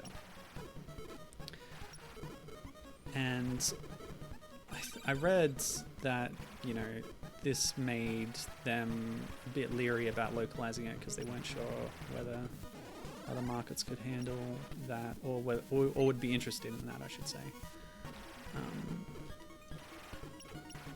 But luckily they did, because it's a cool thing about it. Whoa! But yeah, this Oh my gosh, that's interesting. Oh. Difficult to dodge. Cool stuff. Yeah, this is something that Compile did a lot. So I was talking about their Alesta series, which is fairly long running. It has a number of installments and spin-offs and things, as well as the Game Gear ones. It was on the MSX, the Mega Drive. Okay, so now we have a tree person. Whoa, boy. Okay. Whoa. Love that slowdown. Really feels impactful. Okay, there we go. No worries. Oh, every letter I pick up changes the letter. Oh, those are bombs. Got it. So that changes what type of bomb I'm going to use. I have the max, so I might as well use more of them, eh? Wordito identifies those cylinder enemies as toilet paper. That might actually be what they were going for, yeah.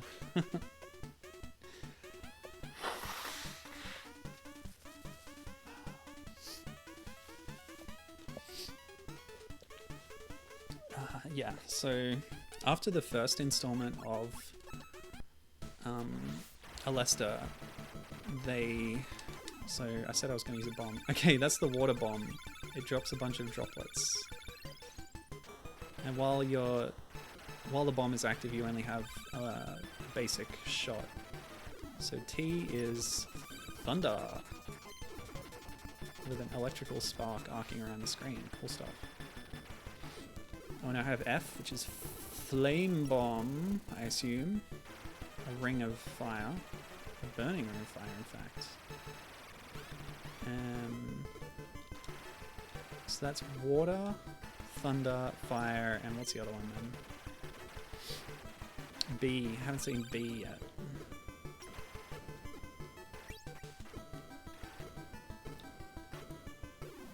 Hey, actually we have seen B a few times, I think. Yeah, I said before, it's depending on what weapon you have or what the bomb you get, but yeah, it's depending on which pickup you get for a bomb, which type of bomb you then use. And you know what? I don't think they're that useful, because they're not screen clears like some shmups do for bombs. What are the enemies here, by the way? Is that like an arcade machine with a slot? They're like dials that I was hitting. We've got a lot of coins and things. It's like a casino. The background is cash, isn't it? Look at that. So, yeah, this is the casino stage, I guess. Is that a safe? There's like trophy cups. Yeah, okay, cool. Interesting. So yeah, Alesta. Oh, it's a giant Manaki Neko. Yeah, this is definitely Parodius territory right here. Uh-oh. It's sucking in the coins and then spitting them out at me. That's interesting. Hi. What's up? The boss is a Manaki Neko, but I killed it. Does that mean I'm gonna have bad luck? I guess so. Nuts. Well, it attacked me first. Yeah. Or maybe I attacked first. Maybe it was a possessed one. Well, everything here seems to be themed around, like, money. Money is the root of all kinds of evil. The money is the root of all kinds of evil, yes. No, the love of money is the root. Oh, that's right. Yeah, it's important to get that right. A lot of people get it wrong. Yeah. Misquote the Bible.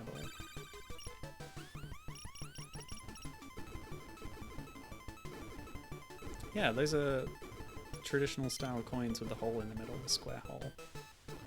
I don't know what that is. It's like one of those things you put in the middle of a pizza to keep the box up. Let's go back to shot 3. Oh yeah, that literally says bank on it. And then coins shoot out of it. I like the long coins. Yeah, they're like ingots or something.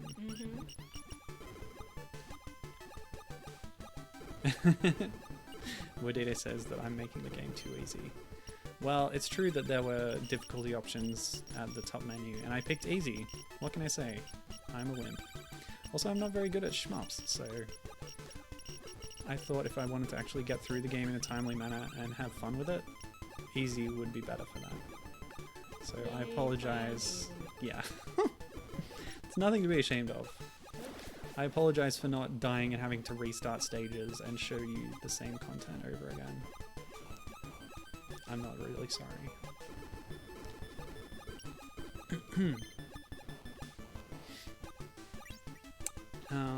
Yeah, so that's... I was saying earlier, that's something that Compile did a lot and was really cool about their games, is that they had heroine characters. This one has the Miho character that we saw at the start. She doesn't have a name in the Japanese version, but... oh no, I don't like this. Let's go back to homing shop. I don't think she's given a name in the Japanese version, but in the localization where they remove all that magical ritual stuff, what they say instead is that, okay, well, we've annihilated that clockwork robot very easily, that's fine. Yeah, what they say is that, oh no, you know, we're in trouble, we're gonna have to call in the super ace pilot who's retired, and their name is Gun-Nac. So in that localization version of the game, the Gun-Nac in the title refers to the name, or I guess the code name, of the ace pilot character, who is unseen. Yes, so that's kind of the only information we have about the name of the character, I guess.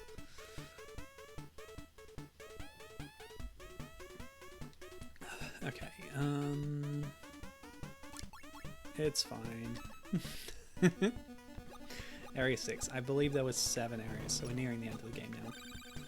But yeah, like I was saying, Eleanor Wyson is a recurring protagonist of the Alesta series. She appears in several of the installments, although some of them are alternate universes, so they're different versions of her or something, but it's the same character, I guess, in a way. Yeah, and then there's like her cousin is in GG Alesta 2, I believe. No, not this one. Oops, I picked it up again. Oh well. I feel like this one's going to add more. Number 1 shot is going to add more lag as well, because of the amount of projectiles it spits out here. Okay, so we're getting a lot of clay pots in this stage. I'm getting a sort of archaeology theme with the ruins and all the vases and things. Bomb time. Oh, it destroys shots. That's lovely. You'll love to see it. Oh!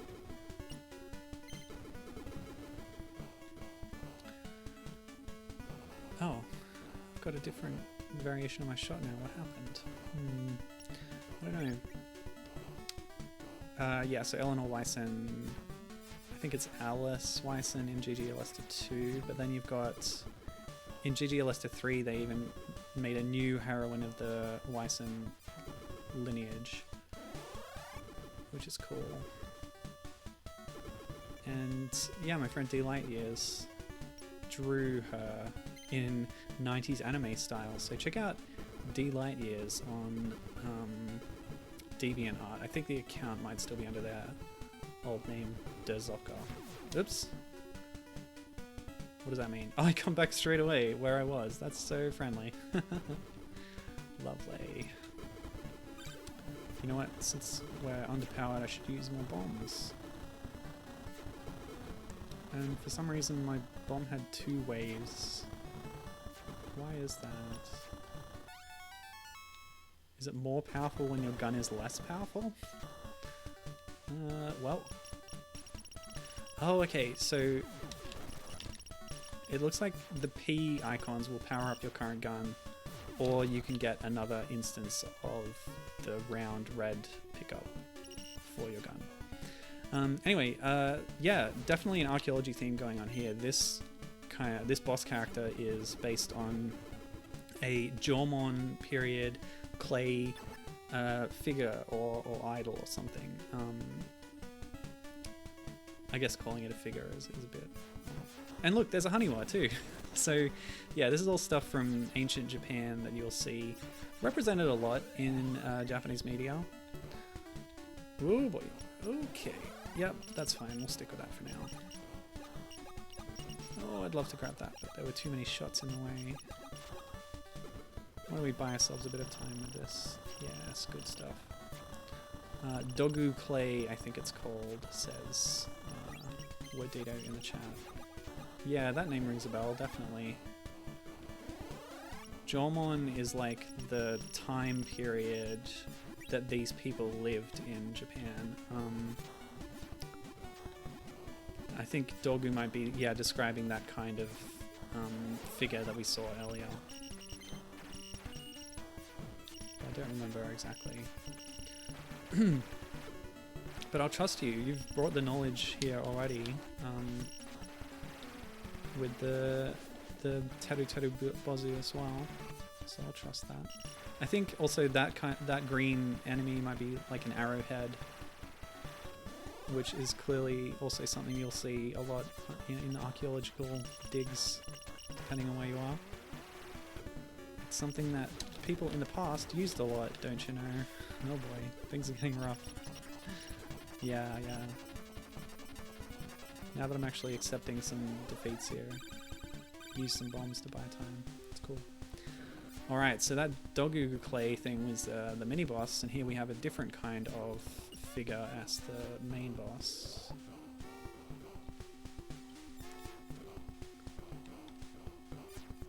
But yeah, Haniwa figures are very common in Japanese popular culture. I've talked about it before. You would have seen them in Mischief Makers, in Animal Crossing, all over the place. I think there's a Pokemon based on the Dogu thing as well.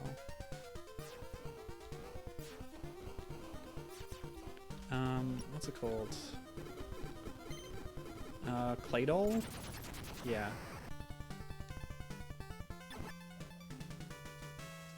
Whack-a-mole but shoot the statue. Oh yeah, that was a bit whack-a-mole, wasn't it?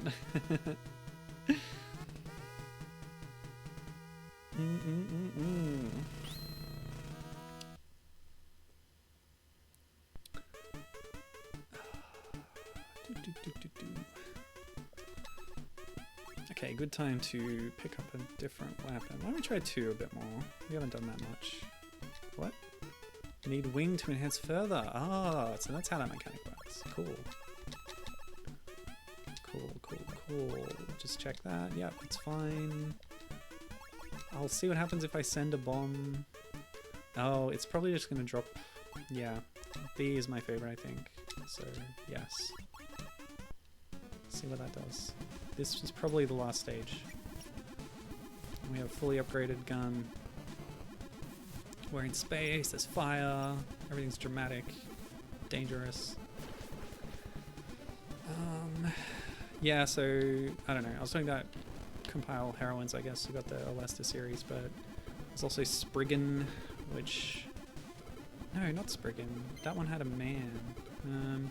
Sometimes there's like a heroine co-lead. What's that one called? Sylphia? Something like that? No, I hate that gun. I want gun 2. That's definitely one where you play as like a fairy character. With kind of European fantasy themes.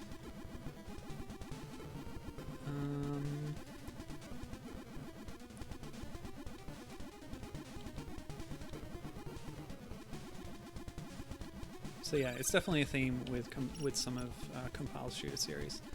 But as far as, speaking of that, I said up top that we're playing a translation here to restore the cutscenes and plot and stuff, and that was done by Zynk Oxhyde. So I've featured Zynk Oxhyde's work before. In fact, as recently as last week, we mentioned Zynk Oxhyde because hold on. Just catch my breath here. Why did we mention what was it?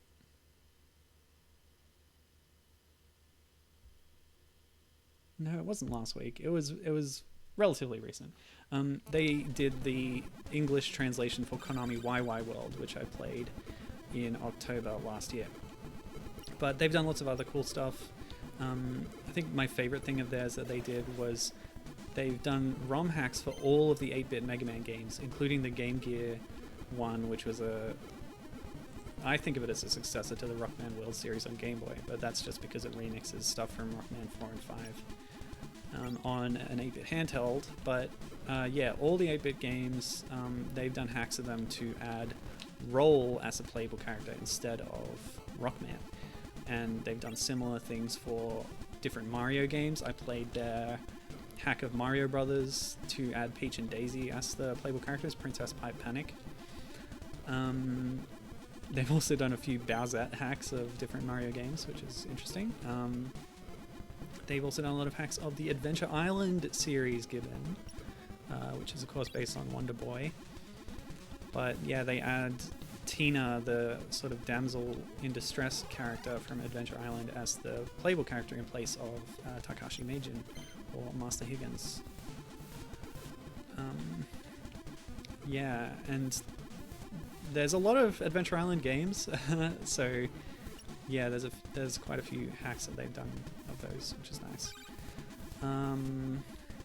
What else have they done? Oh, so what's interesting is that they live in Southeast Asia, and along with doing hacks, English translations of games that were released only in Japan, they also do translations of various different games into Tagalog, which is also known as Filipino, the language, one of the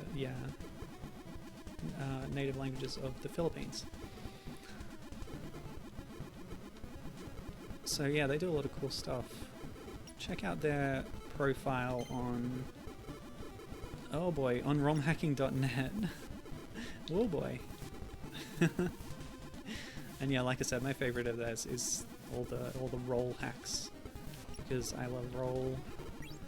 I actually did a big pixel art project where I tried to imagine what a Rockman game would look like if it featured roll and only female characters, and you can do it. You can fill out the entire roster of regular Rockman characters with existing characters from the franchise that are women and girls.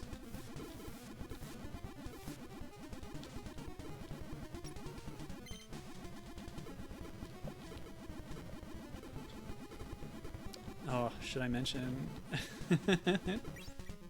That reminds me of something I just saw just before I got on stream. Was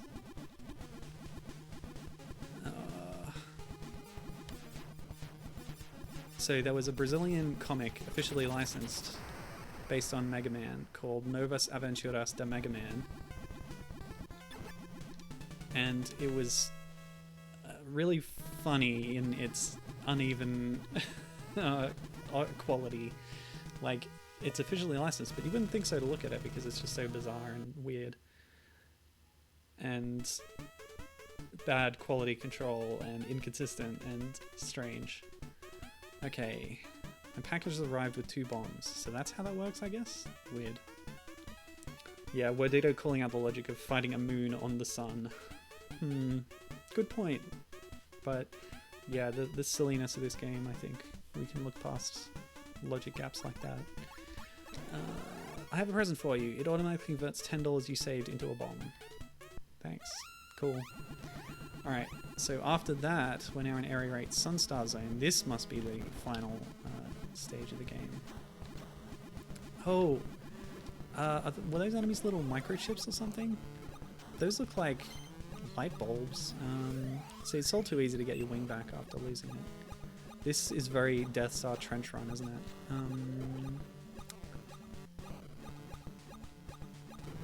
Oh, that was a mecha. Yeah, pretty cool. What else do we have? Oh, classic tiles. What was the game that used those tiles? That's got to be a reference to... I don't remember what it is, but there is a shooter game where there's tiles like that, and they're invincible, as I recall. Might be Xevious, not sure. If anyone in chat can help out with that, I don't know. Only 20 bombs. Oh, I lost my wing. How did that happen? I'll have to try and get that back. Whoa! Oh, this thing again. Only vulnerable when it opens up, remember. Ow! That's okay. 22 lives, baby. 21 lives. Exasius? I don't know that one. Exasius. Who made that one, Wadito?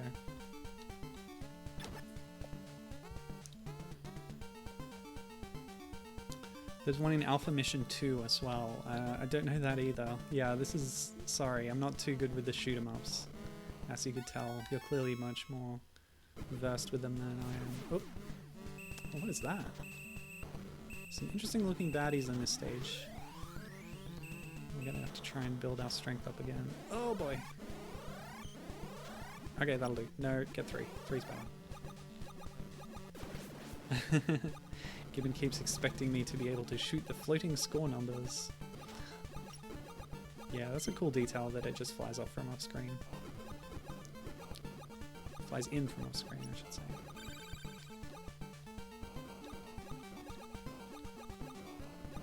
See, I should have been using my bombs back when I was underpowered. Why don't I use one now?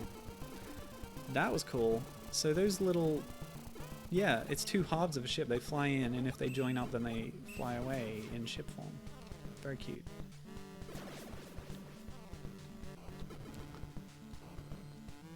Okay. What else?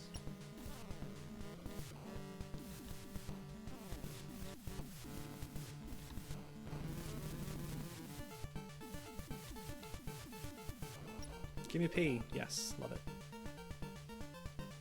Shoot the score! Gunhed.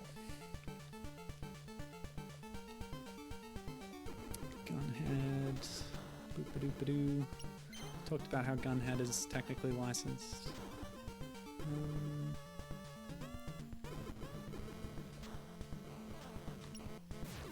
Oops. Yeah, I think I've gone through all my notes. That's cool. Whoa! Ah! Dang. Still, the wing is good. It takes a hit for you and adds extra firepower. It's a very nice power-up that they added to the game there. Oh, this thing again. The weird box that is throwing out cigarettes. Is this what an old-style cigarette box looks like in Japan? I told you before, smokers are jokers. We don't want it here. Oh, this must be a boss rush in the final level here.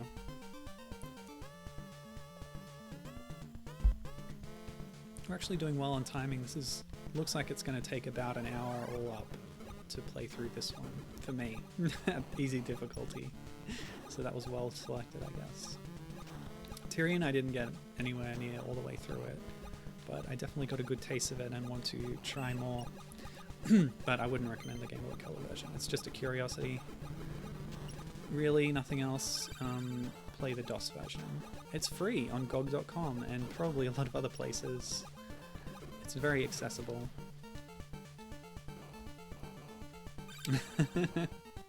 It's a monotone boss rush. Fun. Sarcasm, says Wordito.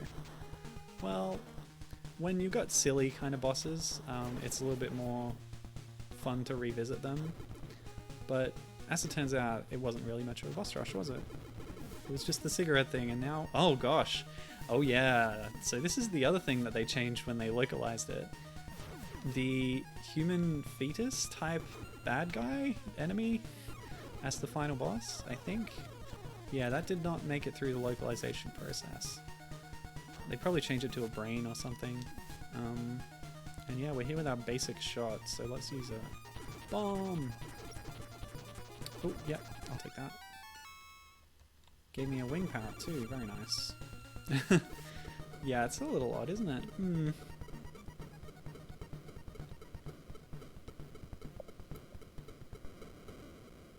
It's gone. It can't hurt you anymore. Oh, what's this? That's pretty cool alien design. Ow! Oh, wasn't watching those shots. Came in from the side. Sorry, we'll take it on in basic form. That'll be the challenge. Keep all your lives, people. And use some bombs. Why not? I'm stuck on thunder, which is not my favorite of the bombs, but okay. Ooh. It's so kind of frenetic that it's not the most reliable about destroying enemy shots. It's part of the problem there. Whoop. Is that it? Boss phase 2 down. Bit of pipe panic in the background. That was a big number. Area 8 clear. Surely that's the end. We should be getting a lovely, nice cutscene at the end, which again was something cut out of the original localization. But thanks to Zynk Oxhyde, we have this. Don't think you won just yet. That's the boss character from the casino level, and the Maneki Neko backing it up there. Here's all these people I talked about. Many of them pseudonyms, but you can find the real names on Moby Games or elsewhere. Pro Golfer Sakura. Okay. Sound effects Mats. Thanks, Mats. Yeah. So these are well-known compile mainstays, but yeah, Mu Nitan. Yeah, Mu is that guy's. That's Masamitsu Mu Nitani.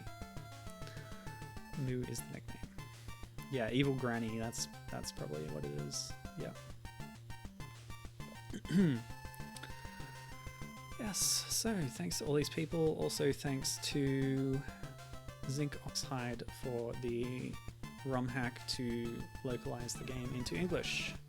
Very cool. Oh, and there's their own credit. Good stuff. Yeah, so thank you, Wadito. GG. When I see GG at this moment, I'm just think of the Game Gear because of how many compile shooters are on the Game Gear, and I do want to play some of them at some point on stream, but I'll space them out. Don't put too many shmups in one place, otherwise people will realize how awful I am at them. Oh, okay, so we're not getting the ending cutscene because we picked easy mode, I assume. So I think there's a bit more to it if you pick a harder difficulty. I'm gonna hold on. I'll just very quickly check the ROM hacking page to see if I can tell you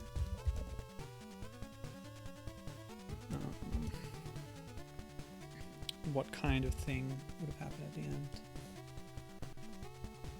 end. What do we got here?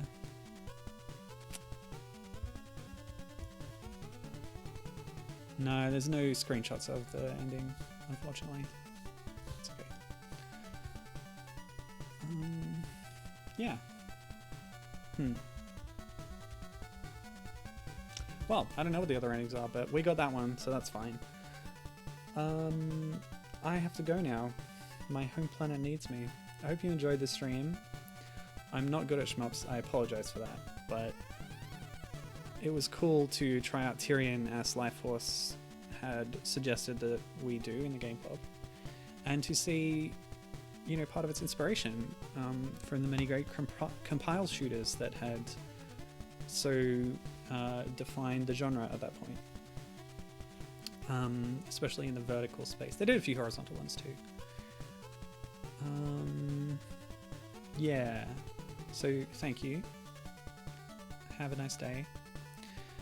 And I'll see you next time with more cool games.